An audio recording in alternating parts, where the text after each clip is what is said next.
started, you know. So, I was out last night for a minute, and I had this old 90 seat jump drive in my car, and Heavy D came on, and I was jamming like just last night, man. This is just last night.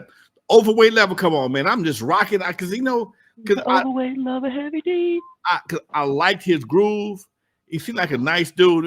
Just from his music, he's like you know him, because like he was a pretty cool dude. Again, he's a Gemini. Our birthday was last week. That's I don't know if you knew that or not, but yeah, his birthday was last week, and I was thinking about him. Like I said, I'm rocking to his music last night, and I just think about the various transitions that happened during that era and to what we have currently, and it's a whole. You don't even feel good about this shit. You don't feel nothing about today's hip hop makes you feel good. That has nothing to make you spirit. Oh, okay, yeah. Nah, I don't see that. I do want to, and I should have did this in the beginning. Shout out to my partner Ron B Love and our DJ Kirk Azal. I got into the game with them, and anytime I go on, I represent JVC, even though I'm in Westchester. You know what I'm saying? I got to shout out them because I got to see the world. I got into this game with them. You know what I'm saying? We traveled the world with them. Always show love to your day ones. Always. Can you talk about JVC a little bit and the song Strong Island? It had that sample from the lovely Frida Payne. I know you mentioned it. Chuck D was the sample that you used for Strong Island. But who made that beat? And tell us about when you guys were at the height of your success. So we were we did a demo. Actually, I'm not on the demo that got assigned. B Love, another dude named Rob, and Kirk did a demo, and I forgot where they did it at, and it was called New School. And they did this joint, and they B-Boy was the first one to call us, but they wanted something for the B-side just in case. So we went back and did Strong Island. Strong Island would have got assigned to any major label, but it didn't exist. You know what I'm saying? So it was like we did that. When we left that studio, we knew we had something. We didn't know 35 years. It's the 36-year anniversary. 36 years, people would still be bigging it up. But we knew we had something. And it just fell in place. We had a good time making it. We had a good time performing it. My partner B Love. If we wasn't in music, I known him when I moved to Long Island. I was 7, he was 5. I known him from back then, and he lived around the corner from me. We would be brothers even if there was no music. If we never did music together, that would be my brother. Okay. You know what I'm saying? He live in Georgia now. I'm back in New York. I left Atlanta. I'm back in New York, and but that's my brother though. That's my day one. That's my brother. That's what's up, dude. And shout out to Chuck D, because he, they would ask Chuck D on MTV and Rolling Stone, because he was like the angry black dude, like what's he angry about now?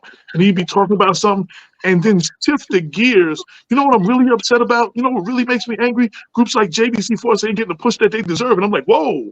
I'm like, we sampled him, Strong Island, Where I Got Him Wild, and we sampled his voice without permission on their next album. And the credits, he thanks us, JVC, Strong Island Force. You know what I'm saying? And he's always been an advocate for, you know what I'm saying, getting our name out there. So shout out to him. Real shout out. Much respect to him. Yeah. Okay. Much love. But yeah, this book, 914, though, I want the purpose of this book. Once you read this book, hopefully when you hear the 914, you put some respect on it. You know what I'm saying? Because you realize the history. We got a cat named TQ. He ended up getting signed to PMD. He was unsigned Hype, and he's the first rap artist from the city of White Plains to get a record deal. You know what I'm saying? We have a lot. It's a lot. There's people that people don't know. This dude named Danger Mouse was originally from White Plains. Of course. He ended up moving to Georgia.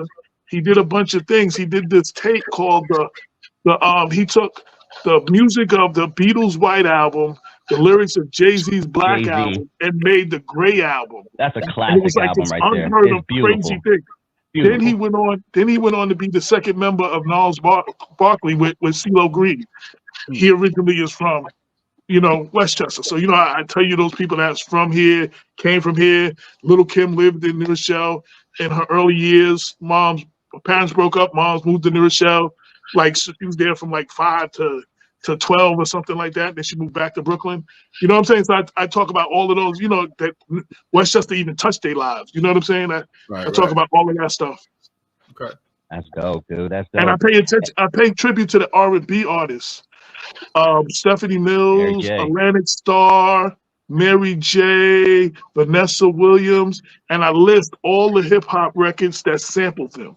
There's a part that so the show even on R&B artists with the influence they had over hip hop, because you see all the big names and little names and everybody in between who sampled them, and it shows the records they used and who sampled them. So I pay tribute to them too. From the Didn't Fat Joe end up sampling you guys as well? Did Fat Joe end up sampling you? I don't know. We were sampled a lot. According to Questlove. Yeah, I think you guys were sampled over like 28 times. When I first met Questlove, he asked me, how did I feel when Diddy sampled us? And I was like, nah, he used the DeBarge record. You know, same thing we use. He said, no. There's elements that y'all put in that sample that Puff sampled you, not the DeBarge record. And I had to listen to it. I never knew. He put me up on that. You know what I'm saying? I'm looking at over 28 samples that people have sampled by JVC Force right now. Yeah, so we wanted to be in the business back then. We didn't really understand the business part of it. We wanted to make records. We wanted to, get our name out there. So our business wasn't really right. B-boy were crooks, like Harris and them said. You know what I'm saying? And they stole. Let's just say they got a lot more of my money than I did. Like I'm saying, and they cheated us out our rights for that first album and everything. But we're remembered for that. And there's a couple of people that did the record over. Keith Murray actually used the beat and did a Strong Island that never got released. There's a young girl in CI now, centralized. I think her name is Keda Face, Keda Face. She actually did a Strong Island, and she played it for me when I went to speak out there. So other people that beat is crazy. But I forgot to answer, I didn't answer your question. So we did New School, and they wanted a second record. So Kurt originally sampled a different record for Strong Island, but we was like, that's not it. So B-Love was in college. So B-Love's father's an old Calypso DJ. I'm talking about hundreds of thousands of records. And we were listening for a sound. We were looking for a sound. And I asked him, did he have anything by Frida Payne? And he plays the Band of Gold, which is the side one of that thing. And I'm like, that's not it. And he said, it gotta be. This was the hit. He said, yo, is there anything on the other side? And he turned it over, dun, dun, dun, dun, dun, dun, the easiest way to fall.